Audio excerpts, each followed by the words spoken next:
Тең менен деген бар да. Өзүң кандай болсоң, досуң ошондой болот да. Чын айтам. Ар бир өзүнүн чөйрөсүн өзү табат.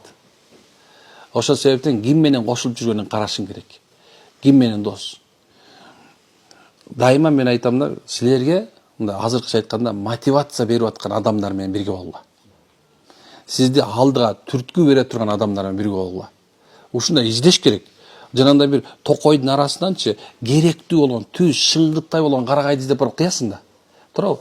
Ошондой эле жашооңдо дагы субханалла оңдош үчүн ошондой досторду издеш керек. Сага жардам бере турган, сени мындай бир жакшылыкка чакырып тура турган, проблема боло турган болсо сага жолугуша турган. Аны ошо акмак болбош үчүн 3 нерсе керек. Акмак болбоюн десең 3 нерсе кылыш керек экен. Биринчиси дайыма акылмандардын сөзүн өзүңө туура көрүп угушуң керек. Акылмандардын сөзү.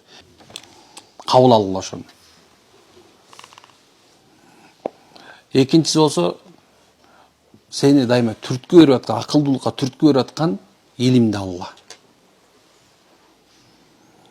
Үчүнчүсү эмне билсең дайыма айтып жүргөн.